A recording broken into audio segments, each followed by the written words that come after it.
다음은 정의당 윤소아 의원 신문하십시오. 네, 정의당의 윤소아입니다. 이번에 이것이 박근혜 대통령 탄핵 소추 의결서입니다. 이렇게 많습니다. 거기에 적시된 사실이 그만큼 국정을 농단해 왔는데 최순실을 중심으로 황영철 의원께서 말씀하셨어요. 내일 청와대 방문마저 힘들다고 이렇게 이야기했는데 그래서 한번 여쭙습니다. 김종덕, 김상률 증인, 특히 김상률 증인은 차은택 씨가 이 앞전에 와서 추천을 해서 됐다고 그렇게 이야기했습니다. 여기에 이 소추 사유 나항에 보면 최순실이 추천하거나 최순실 등을 비호하는 사람들의 명시가 되어 있습니다. 거기에는 차은택, 김종덕, 김상률, 윤전추 등등이 있는데 제가 제보를 받은 바에 의하면 그래서 나온 김에 말씀 듣고 사실 확인을 해야겠습니다. 이 윤전추 제2 부속실 행정관 지금 나오고 있지 않은데 2층이 대통령 집무실이죠. 그리고 1층이 과거에 보면 영부인 집무실은 아니지만 생활관이죠. 청와대. 네. 그렇죠? 구조가. 네, 2층이 집무실인 그렇죠? 건 제가 네, 알고 1층이 있습니다. 옛날에는 지금은 이제 필요가 없는데 네. 옛날엔 영부인이 사용하는 공간이 거기에 따른 이 부속실이 옛날에 배치돼 원래는 지금은 이제 또 바뀌었지만 거기에 관저와 거기는 지상으로만 이동하는 게 아니라 다른 경로가 또 있습니다. 그런데 거기에 윤전추 이 부속실 행정관이 트레이너, 최순실 트레이너가 상급 행정관으로 가 있었죠.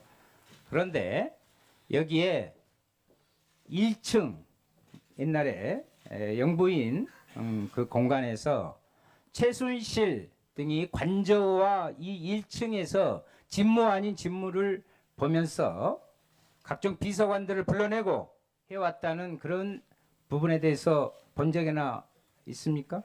없습니다.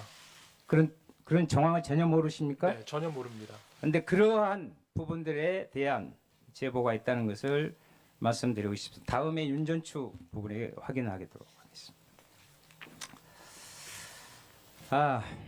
세계일보 사례에서 바라보듯이 박근혜, 최순실 그리고 김기춘 전 비서실 언론 장악, 언론 탄압은 집요했습니다.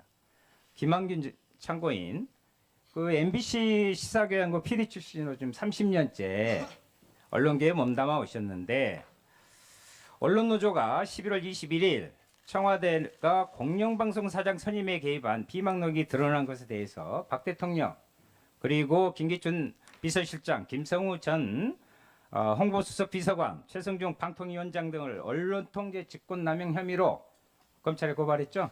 네. 고발의 핵심 내용이 뭐죠? 김영한 전 민정수석의 비망록에 나오는 내용입니다만은 2014년 KBS 사장이 바뀌는 과정에서 청와대가 지속적으로 KBS를 감시, 사찰이라는 표현이 어떨지 모르겠습니다만은 그런 기록을 해옵니다.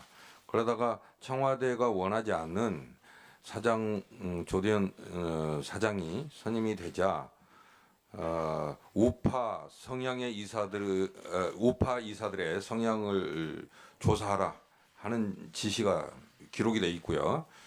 그다음에 결국 이길영 사장을 사퇴시킵니다. 거기에 방통위원장 최성준 방통위원장이 동원이 되고요. 근데 그런 것들을 문제 삼아서 고발을 한 겁니다. 2015년 12월 고대영 사장이 선임되는 과정에서 청와대 개입이 있었어요? 그런 의혹이 제기됐었습니다. 예. 지금 제가 들고 있는 것이 국민감사청구위원회 심사결정 통보서인데요. 여기에 보면 이인호 KBS 이사장이 KBS 사장 임명 관련하여 김성우 청와대 홍보수석의 의견을 청취했다고 하는 부분이 사실로 드러납니다. 공영방송의 사장을 임명하면서 청와대와 의견을 교환한 것이 사실이라는 입증입니다.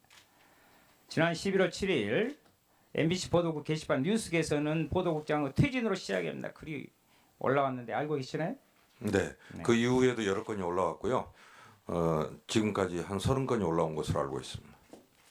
자괴감이 좀 느껴지시겠네요. 예. 30년 동안 몸담아온 사람으로서 예, 그렇습니다. 촛불광장에서 MBC는 쫓겨나는 수모를 겪기도 했는데 MBC가 이렇게 된 핵심적인 이유가 뭐라고 생각하십니까? 결국 청와대가 임명한 사장 경영진들이 다 언론인으로서 자존심을 가지고 언론의 원칙을 지키려고 한 기자 PD들 전부 다 내쫓았습니다.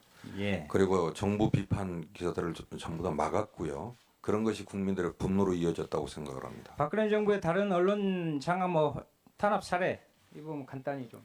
비망록에 나오는 얘기입니다만은 대통령이 직접 이야기를 합니다.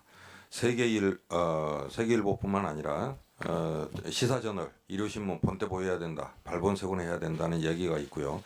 그 이후로 구체적으로 진행됐다고 생각을 합니다. 네. 그리고 어제 나온 이야기입니다만은 최근 들어서 SBS에서 그것이 알고 싶다 해서 대통령이 7시간에 대해서 방송하기 직전 허원재 전 정무수석이 현 정무수석이죠.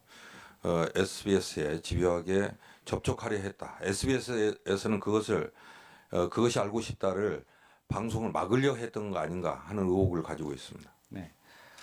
박근혜 최순실 정부의 언론 장악과 탄압 사례를 보면 이는 어느 특정 언론의 문제가 아니라 언론 전반에 걸친 문제로 가히 또다시 언론 게이트라 이렇게 불릴만 합니다. 의료 게이트, 언론 게이트 하여튼 난리입니다.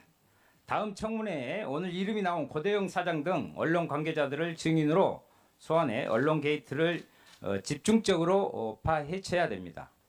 마지막으로 아까 황영철 의원께서 이야기하셨던 청와대 현장 조사는 국민의 요구에 부응하는